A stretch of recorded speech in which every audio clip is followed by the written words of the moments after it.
Shalom rekan-rekan terkasih, bersama TLW, mari kita sama-sama belajar sesi ketiga dari pemuritan penginjilan level 1 dengan topik kebenaran diri oleh anugerah. Dalam kisah Lukas 18 ayat 11 sampai dengan 12, ada dua orang pergi untuk berdoa ke bait Allah. Yang satu orang Farisi dan yang satu lagi pemungut cukai. Orang Farisi adalah orang dari kelompok keagamaan Yahudi dan taat dalam melakukan hukum Taurat. Banyak di antara mereka juga ahli Taurat dan mengajarkan orang-orang tentang hukum Taurat. Biasanya mereka dihormati oleh masyarakat Yahudi. Berbeda dengan pemungut cukai, mereka adalah penarik pajak yang biasanya sangat dibenci oleh masyarakat Yahudi dan dianggap rendah karena mereka adalah orang Yahudi yang bekerja untuk pemerintahan Romawi sehingga mereka dipandang sebagai pengkhianat. Selain itu, mereka cenderung memungut pajak lebih dari yang ditetapkan pemerintah. Dengan kata lain, adalah korupsi. Apa yang mereka lakukan bertentangan dengan hukum Taurat. Hal ini menyebabkan mereka dipandang sangat berdosa dan tidak bermoral. Nah, kedua orang tersebut sama-sama pergi untuk berdoa. Namun isi dari kedua mereka sangatlah berbeda. Demikianlah orang Farisi berdoa, "Ya Allah, aku mengucap syukur kepadamu karena aku tidak sama seperti orang lain." Orang lain yang ia maksud adalah orang-orang yang melakukan kejahatan, tidak menuruti hukum Taurat seperti perampok, pezina. Dan saat itu ia tengah membandingkan dirinya dengan pemungut cukai dan menganggap dirinya lebih benar dari pemungut cukai. Karena apa? Ia berpuasa 2 kali seminggu dan juga memberi perpuluhan. Sementara orang Farisi berdoa dengan kebanggaan akan perbuatan baiknya, pemungut cukai malahan berdoa jauh-jauh dan tidak berani menengadahkan kepalanya. Doa yang cukup singkat, "Ya Allah, kasihanilah aku, orang yang berdosa ini." Kisah ini menggambarkan perbedaan yang sangat kontras. Orang Farisi memiliki kebenaran diri sendiri dalam hubungannya dengan Tuhan. Ia memakai standar ia sendiri, yaitu perbuatan keagamaannya. Ia menganggap punya akses lebih dekat dan benar di hadapan Tuhan karena apa yang diperbuatannya. Sedangkan pemungut cukai menyadari bahwa ia adalah orang berdosa dan tidak ada kebenaran dalam dirinya. Sehingga ia berdoa agar Tuhan mengasihaninya.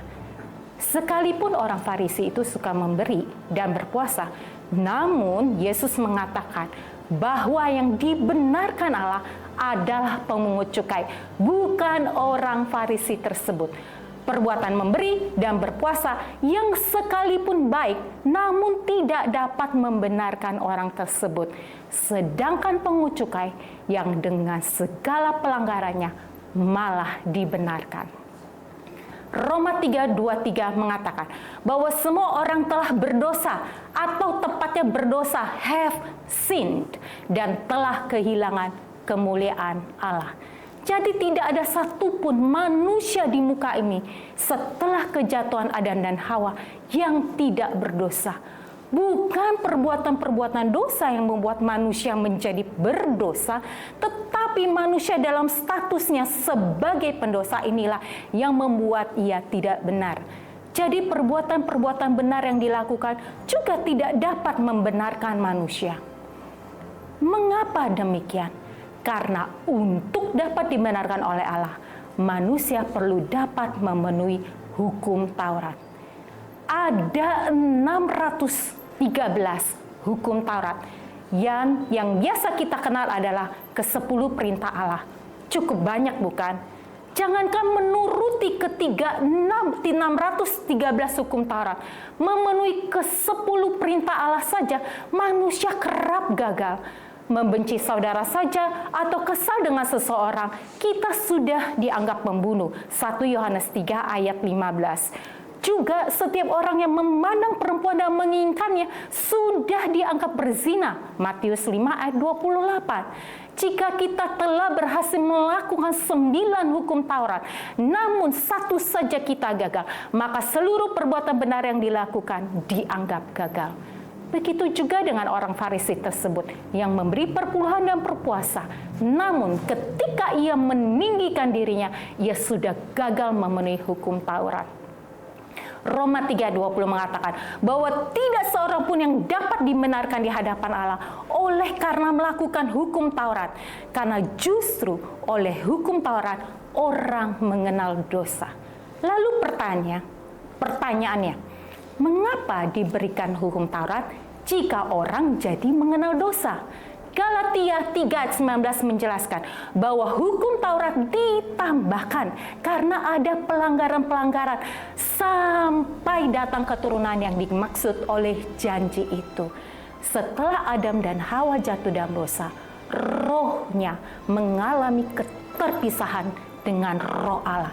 Ini yang disebut dengan kematian.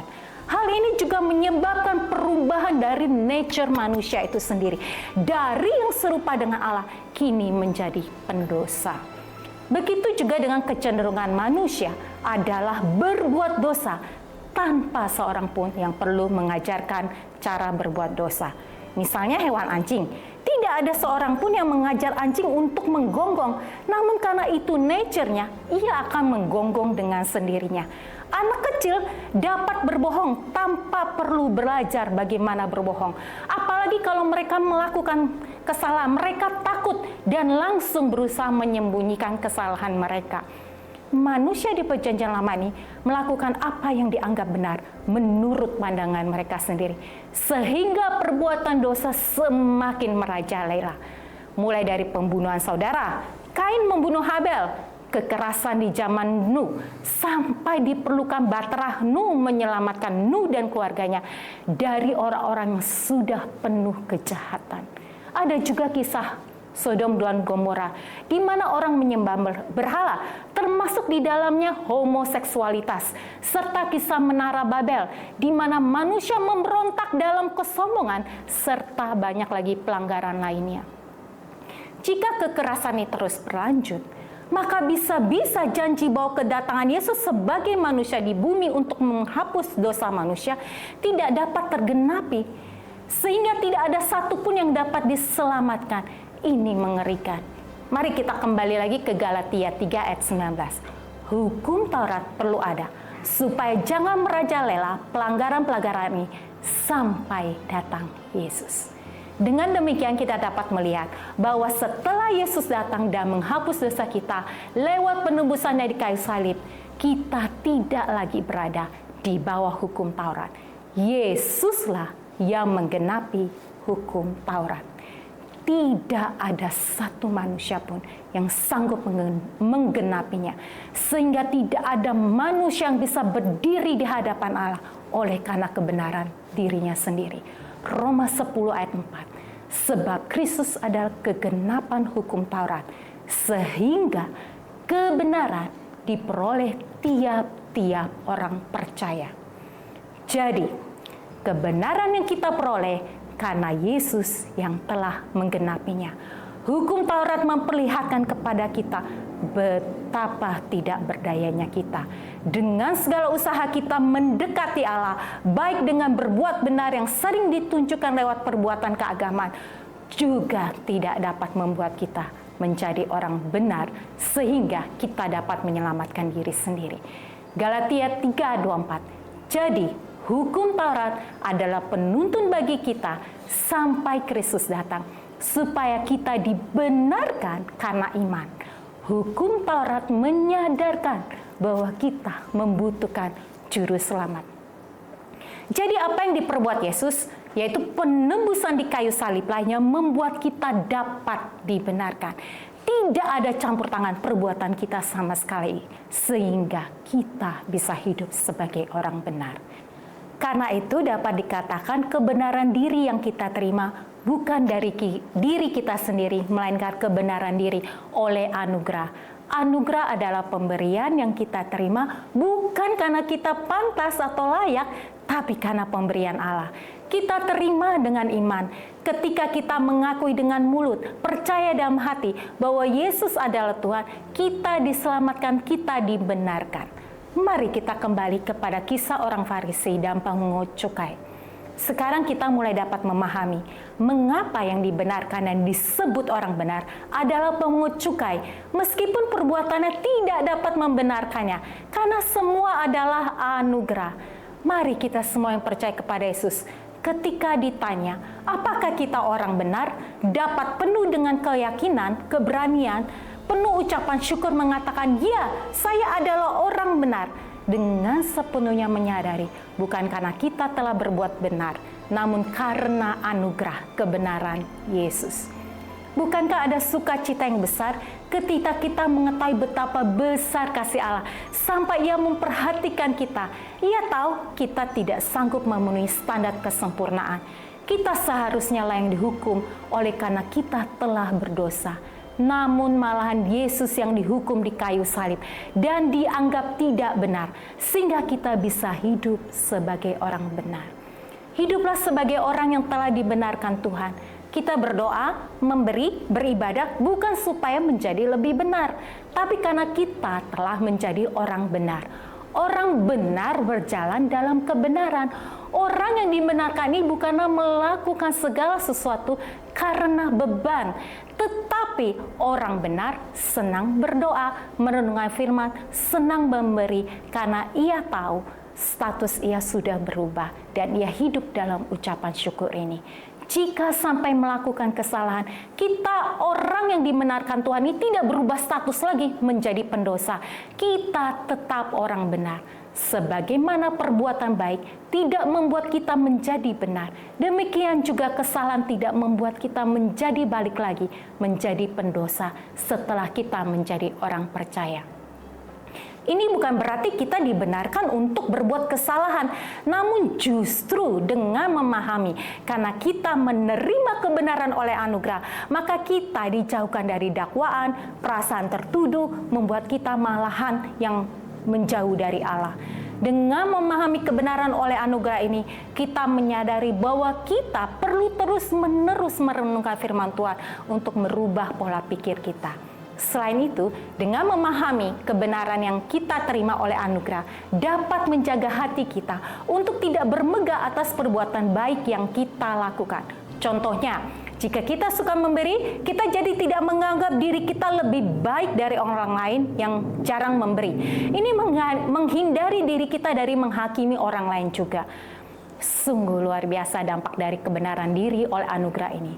Pernahkah dengar ayat Yakobus 5:16, doa orang yang benar bila dengan yakin didoakan, sangat besar kuasanya. Kita bisa penuh keyakinan bahwa kita berdoa, waktu kita berdoa ada manifestasi kuasa yang besar. Kita tidak lagi menaruh keyakinan bahwa kuasa Tuhan akan lebih besar jika kita melakukan perbuatan benar dan akan menjadi kurang berkuasa jika kita berbuat salah. Rasa tertuduh itulah yang membuat kita tidak dapat melepaskan kuasa tersebut. Kuasa Tuhan tetap besar, tidak membesar, tidak mengecil karena perbuatan kebenaran kita. Ketika kita memahami bahwa kita orang benar, karena dibenarkan oleh Tuhan, maka kita bisa dengan yakin berdoa, yakin akan kebaikan dan anugerah Tuhan. Nah, inilah yang membuat kita bisa melihat manifestasi kebesaran kuasanya. Haleluya, ini adalah kabar gembira, kabar baik. Demikianlah pelajaran mengenai kebenaran diri oleh anugerah. Tuhan Yesus memberkati.